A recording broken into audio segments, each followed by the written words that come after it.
Jeep and chased him. Some kids joined in the chase and forced the suspect down. Sheriff's deputies arrested him. Investigators say the man was angry over a mail delivery that contained some immigration papers. A legal controversy is simmering in San Joaquin County tonight. There is a legal controversy that, Stan, go ahead and tell them about it. Where a judge appears ready to release 2 rapists from prison. That despite the efforts to keep...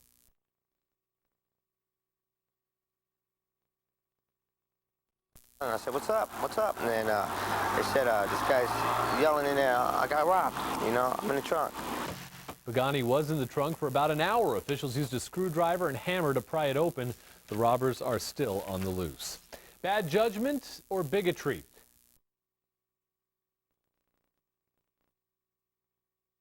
In the trunk of his own car. Gary Pagani was rescued by police late last night after a nearby resident heard him pounding on the trunk. I was in the trunk for about an hour and didn't know where in the hell I was. I creeped up and I looked inside, and there was nobody inside, but I kept hearing the pounding. I said, what's up? What's up? And then they said, this guy's yelling in there, I got robbed. You know, I'm in the trunk. So I said, all right, hold on, buddy.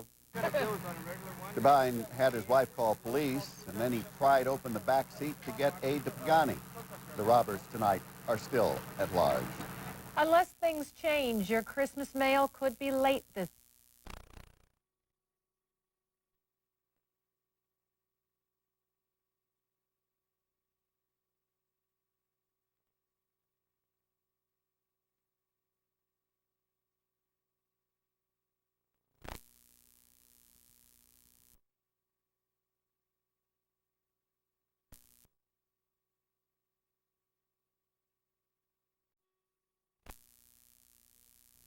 But they were after them. Those suspects ditched their truck right on the Watt Avenue Bridge. One ran away, the other jumped over the railing. Instead of hitting the deeper section of the American River, he landed in just 6 inches of water. The only thing broken is his leg. Cops also nabbed the stolen goods, a bag full of brand new pagers, laptops, and cell phones. At the same time, cops continued chasing the guys in the stolen car into Rancho Cordova. This one ended when the driver slammed into a couple of patrol cars, then drove off a 30-foot embankment, once again near the American River. He survived the crash with lots of cuts to his head, but he's okay.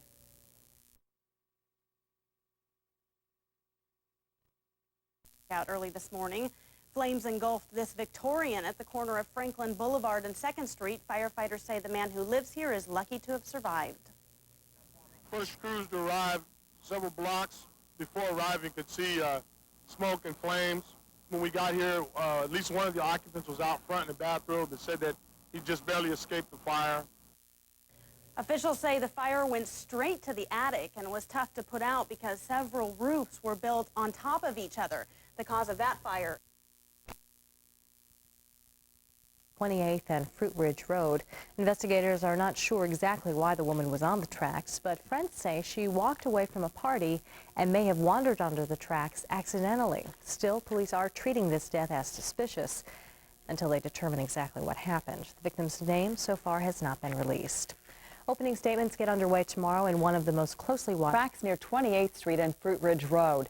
Investigators are not sure why the woman was on the tracks, but friends say that she walked away from a party and may have wandered onto the tracks accidentally.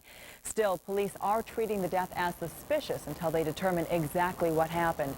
The victim's name has not yet been released. Well, yesterday we had to deal with the rain and the snow, but today it was the wind.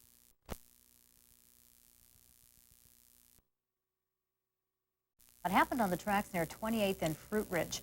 Police say the woman may have been at a party before she somehow ended up on those tracks. They suspect she had been drinking. They describe her as African American and in her mid-20s. Her name won't be released until her relatives are notified.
have to call you when I lock my keys in my car. Normally, all you gotta do is on a regular one, just shove the way in, just a little small screwdriver, shove it right through the top box and tow truck driver.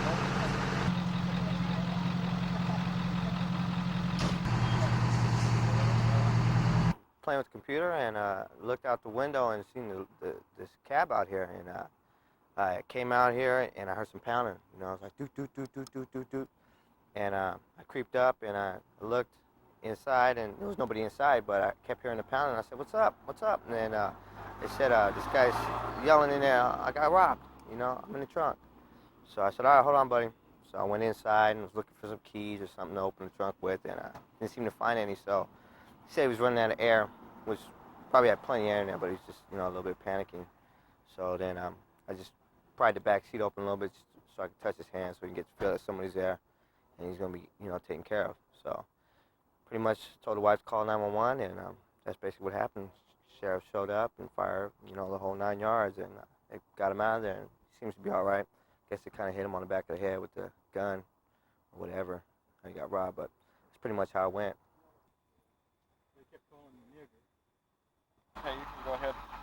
Yeah, I picked these two blacks up at Fulton and Hurley, went to Whitcoff, made a left on Whitcoff, made a right on Wayland. About half a block down, they had me stop and pulled a gun out and put the gun to my head and wanted all my money. And I gave them the money and they still wanted more. They kept saying, "Give me the rest of it." I told them I didn't, that's all I had. I just came out at 8.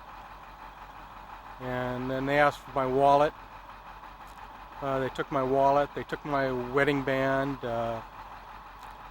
Then they had me get in the trunk of the cab. And I had my cell phone in my pocket of my jacket, but I tried to use it and it was low. I couldn't make any calls on it. And then I guess they heard the phone and he got out again, opened up the trunk, give me the cell phone. Took my cell phone, then they got in the cab and they drove over here, and I was in the trunk for about an hour and didn't know where in the hell I was, and so I heard somebody talking outside, and I banged on the trunk and the guy came over, and that's when he called the police, and the police came out and they had to pry the trunk open to get me out. And scary experience.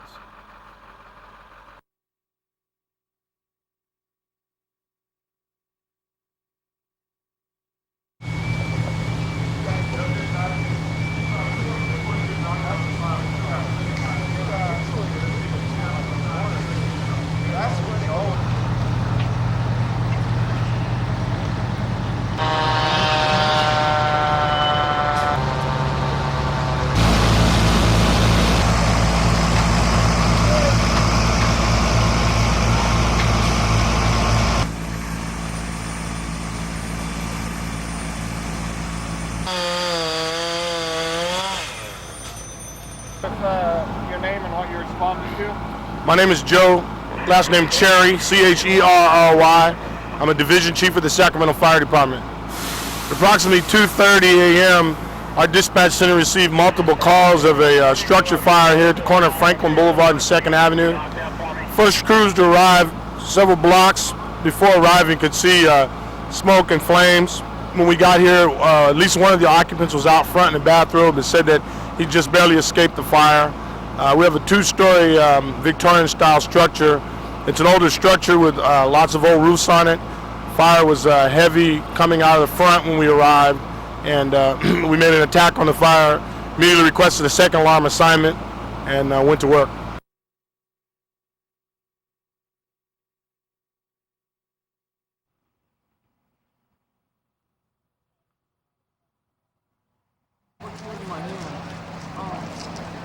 You got handcuffs on. Why? You tell us. What else is going on tonight? Oh, my left arm. Oh. What happened? Yeah, what happened? Oh. I'll take a look at it, all right? Jumping the bridge, right?